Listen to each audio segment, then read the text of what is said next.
Rob, I wanted to first ask, this is sort of a general question about pay for performance. Now, what does that mean and what does it mean to you guys and how is that changing? Yeah, I think it's one of the flavors of the day for discussion, and I think it's the right path. And as we solidify impressions and move to impression-based business, so television we describe as anything that has audio and video, so you want a common currency. So on the linear side, it's always been on rating points, and the digital side, impressions. And on this pay for performance, it's my belief we need to go to an impression based currency. And that's where the promise of ComScore comes in, is to have a solidified currency that's agreed upon by the buying community and the broadcasters. And then you're able to deliver linear similar to digital based on impressions. So deliver X and you get paid Y. And so we're looking forward to that day of solidifying numbers that are agreed upon by both the buyers and the sellers and get us to that pay for performance. So, Rob, what's the roadmap? How do we get from there to here? From there, what needs to be done and how would you like to see the roadmap? So the roadmap is agreed upon, from the clients to the agency to us as broadcasters back to the agency, have it in their systems, the impressions, be able to buy across the whole entire ecosystem. So whether it's our apps, websites, OTT products, and obviously our main business of linear, that the impressions are actually maximized across the ecosystem. And that means having a unified ad platform and surfacing the totality of the impressions that the markets deliver. So, Rob, let me ask you, could you tell us about Compulse 360 and what that is and how it works and, the utility of it and the value?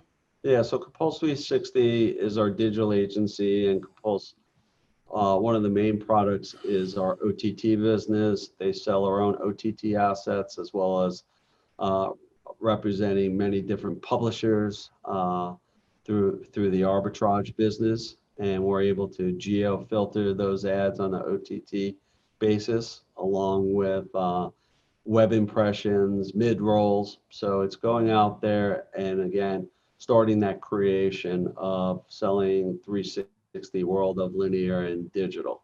And obviously, the one of the other flavors of the day during COVID has been the rise of OTT and streaming services. And we play in the fast lane, which is the free advertising service. And so we believe there's big room for that. There's only so many subscriptions that will take place, and the ad supported will thrive as well.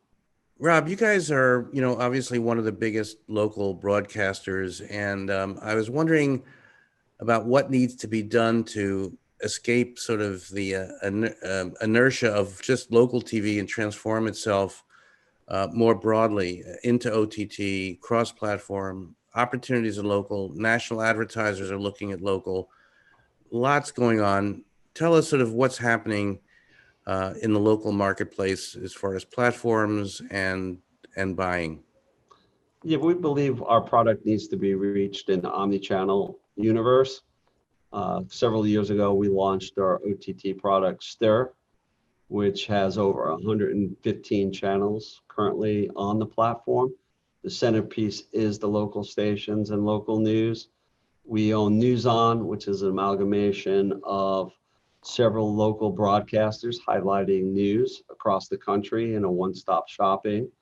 And when you come to hyperlocal, we believe ATSC 3.0 or NextGen TV will allow us to serve up our newscasts in a hyperlocal version. So when you think of the first block known as an A block, we could break it up into quadrants in the DMA based on the technology.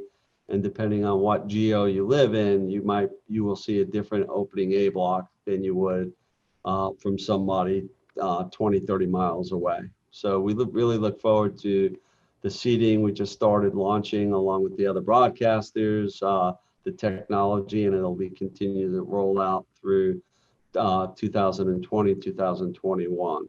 So we will create this huge ecosystem of on air, online, and the online will eventually become part of the bits that we have through the transmitter and this hybrid IP/linear world that the transmitters are moving to. And Rob, finally, it's been a challenging year for all of us. Tell us a little bit about the buy side business, how you saw things change, and kind of what's going on now.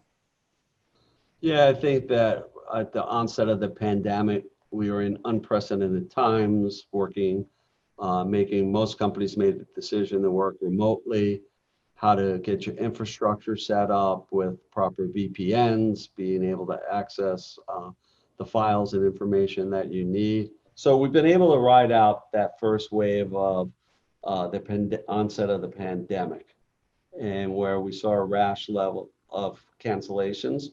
And we've been able to ride through that, and we've seen a recovery month after month. It was obviously a record-breaking political season that helped the broadcasters rebound, and we're seeing this continue into November. I believe the business for the next several months will be on a month-to-month basis based on health news, but we've learned skill sets that we didn't possess, how to sell through this video conferencing that we're on currently, how to make compelling presentations, and really how to work from home in some cases isolation.